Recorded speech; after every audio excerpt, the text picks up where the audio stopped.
ज्याला डोळ्यानं दिसत नाही का त्याला पेपर वाचायचा लय नाद, ज्याला कानाने ऐकत नाही का ऐकायला येत नाही का त्याला बैठकीत गप्पा ऐकायचा लय नाद. तसं याला बोलता येत नव्हतं पण बोलायचा. 8-10 किलोमीटर गाडी पुढे गेली त्याला काही दमत नाही का त्याला लागलं मला म्हणायला बारात बोलो काय केस काऊन वाढी रे लागलं मला विचारायला. विचारता विचारता काय झालं 40-45 फुटावर खड्डा आलं. त्याच्या लक्षात आलं पुढं खड्डं आहे. मार्गाला खड्डं माहीत नाही. गाडी खड्ड्यात जाईन, गाडी पडन, आपण पडू, महाराज पडन. त्याच्यापेक्षा सांगितलेलं गाडी तर चालूची ते लागलं मला सांगायला महाराज बोलो काय खा खा पडल्यावर डा म्हणते आहेत का सुखी. अहो जो देखे सो दुखिया बाबा. तुकोबारांनी या जगाकडे नजर टाकली आणि टाकल्याबरोबर प्रत्येक जीव तुकोबारांनी पाहाला जो देखे सो दुखिया बाबा सुखिया सुखिया कोई नाही. प्रत्येक जीव हा कसा आहे दुखी. बाकीच्या जीवांचं सोडा. तुम्ही मला सांगा, मी तुम्हाला विचारतो फक्त खाली बसलेली मंडळी मला सांगा, कीर्तनात आलेले तुमच्यासह मी आपण सुखी आहेत का दुखी? कसं आहे दुखी. तुमचं काही भानगड आहे का काही रागवली तुम्ही माझ्यावर? हे बघ काही राग असला तर कीर्तन संपल्यावर मला फुटके बाबून हाना. पण आता दर्शक बोला नाही तर काय माहिती आहे महाराज मी तुमच्यातलाच आहे काही लय लांबचा नाही. मला वाटलं जर समजा लय लांब गेलं जर कोणी जर बोलतच नसेल समजा भाषेची अडचण येते. पण तुमची माझी भाषा एकच आहे की नाही म्हणजे काही अडचण तर नाही ना. बरं तुम्ही तर म्हणजे काही बोलणत म्हणून मी आणि मी काऊ बोलणार तो माहिती आहे का महाराज. मला माणसं जर असे गपचिप कीर्तनात बसले की मग काळी दसकन जाते.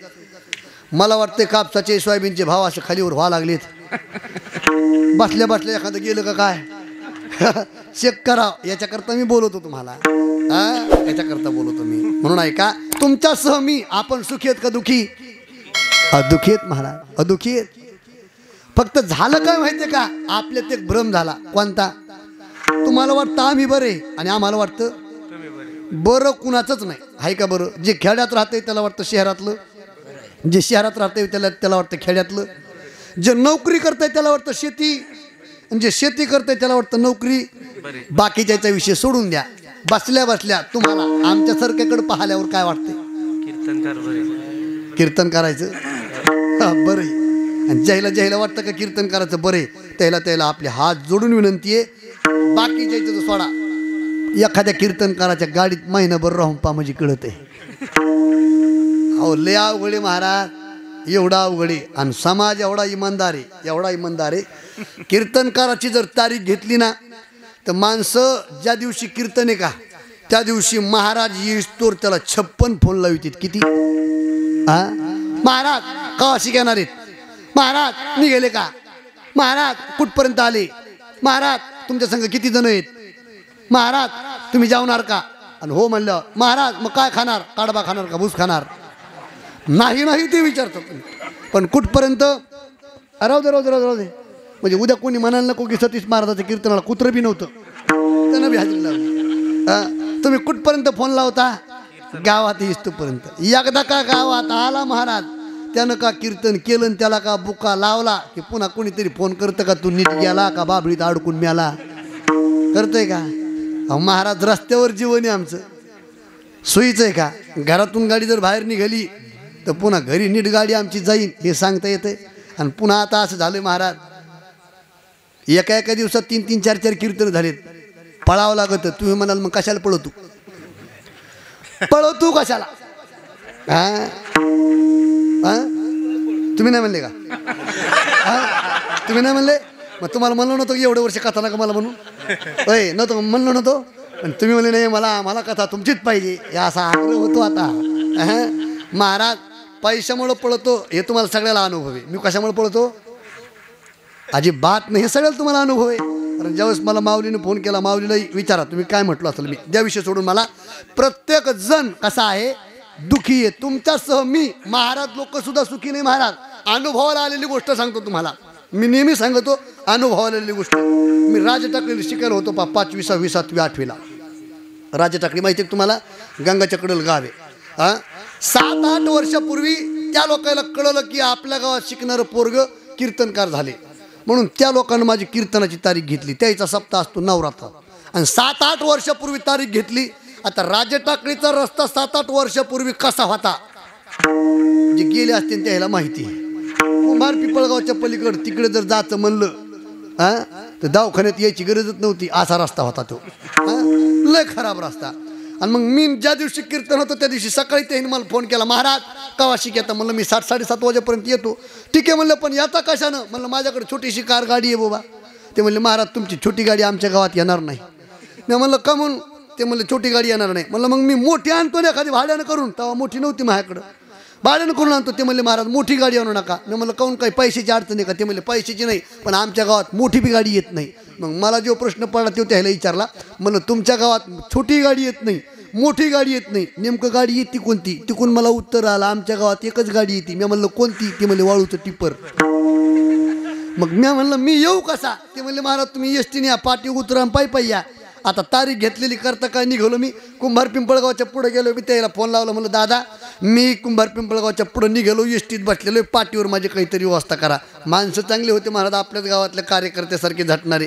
त्या माणसाने काय केलं, पोरगं बोलवलं. म्हणले बाळा इकडे. पोरगं आलं. म्हणे एक काम कर, मोटरसायकल गाडी घेऊन पाठीवर जाय, महाराज येणारे, महाराजाला घेऊन ये. पोरगं निघालं. पण पोराला वाटलं महाराजाला जर यायला तिथं वेळ लागला, एसटी जर लवकर आली नाही तर आपल्याला टाइमपास काय व्हायचा. त्यानं दुसरं पोरगं गाडीवर बसवलं. माणसं म्हणले थांब थांब. ते मला काय झालं, येडायक म्हणे रस्ता नीट नाही, पाऊस पडलाय, पाणी झालंय, चिखल झालाय, माणसाला नीट पायी चालता येणार, गड्डेत मोठाले, आणि तू मोटरसायकलवर डबल सीट चालला. टिबल सीट यायला लागला तर येताना गाडी पडन, तू पडशील, तो महाराज पडन, त्याचं तंगडं मोडन, त्याच्यापेक्षा तू एकटाच जाय. एकटं आलं. ते निघालं. पुन्हा म्हणलं थांब थांब. ते मला काय झालं, एक काम कर म्हणे, जाताना तू गाडी चालव, येताना तू गाडी हाणू नको. ते माणसं म्हणले असं म्हणलं. ते म्हणलं का म्हणून.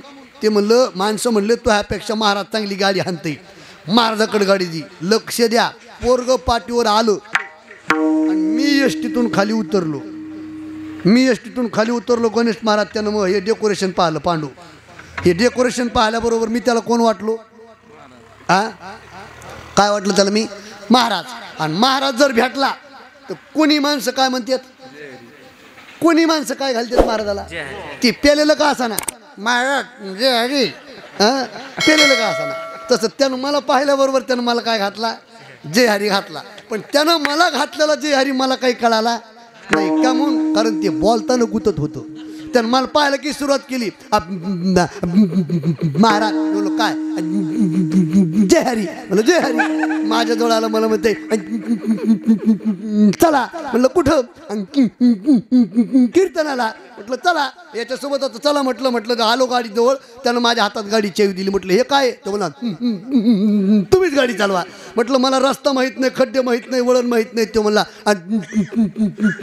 तुम्ही चिंताच करू नका, मी सांगतो. आता म्हटलं याच्यासोबत इथं बहस करण्यापेक्षा निघाव. मी गाडीवर बसलो, गाडी स्टार्ट केली, निघालो. पण लक्ष देऊन ऐका काय होतंय. ज्याला डोळ्यानं दिसत नाही का त्याला पेपर वाचायचा लय नाद, ज्याला कानाने ऐकत नाही का, ऐकायला येत नाही का त्याला बैठकीत गप्पा ऐकायचा लय नाद. तसं याला बोलता येत नव्हतं पण बोलायचा. 8-10 किलोमीटर गाडी पुढे गेली, त्याला काही दमत नाही का. त्याला लागलं म्हणायला बारात. बोलो काय केस काऊन वाढी रे, लागलं मला विचारायला. विचारता काय झालं, 40-45 फुटावर खड्डा आलं. त्याच्या लक्षात आलं पुढं खड्डं आहे. महाराजाला खड्डं माहीत नाही. गाडी खड्ड्यात जाईन, गाडी पडन, आपण पडू, महाराज पडन. त्याच्यापेक्षा सांगितलेलं गाडी तर चालूची. ते लागलं मला सांगायला महाराज. बोलो काय खा खा. पडल्यावर डा म्हणते आहेत का सुखी. अहो जो देखे सो दुखिया बाबा. कोणीच सुखी नाही महाराज. तुकोबरेचा अंतकरण हे गहीवरून गेलं, कारण बुडते हे जन न देखवे डोळा. महाराज सुखाच्या प्राप्ती करता काय करावं लागल. तुकोबरा म्हणतात आपुला तो एक देव करून घ्यावा, तेने विन जीवा. मग त्या भगवंताला जर आपुलस करायचं असेल तर त्याच्याकरता काय करावं लागल. शेवटचं चरण, काही न लगे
जोरात टाळी वाजा बरं जरा जोरात.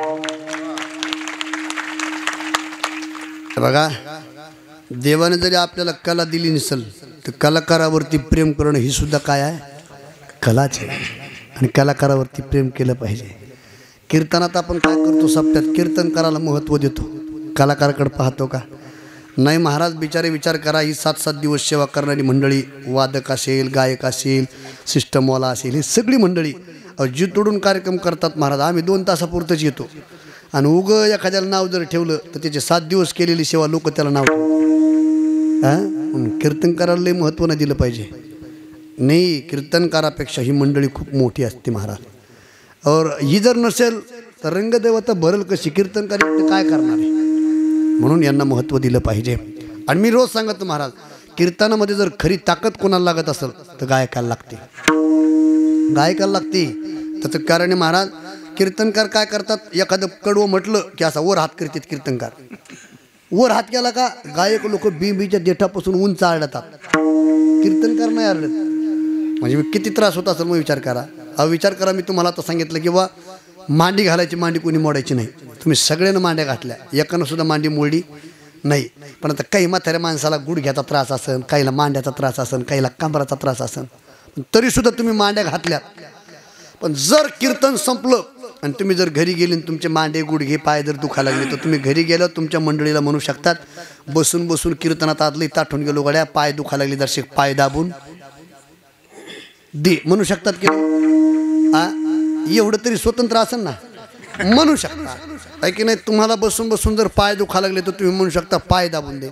आता विचार करा, आमचे कृष्णा महाराज मृदंग वाजवतात महाराज, पुन्हा 2-2 हातानं वाजवतात ते.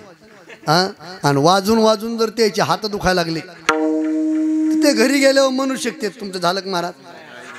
काय काय अहो मी जेवण विचारतो हो. नाही झाले तुम्हाला माहितीच आहे ना.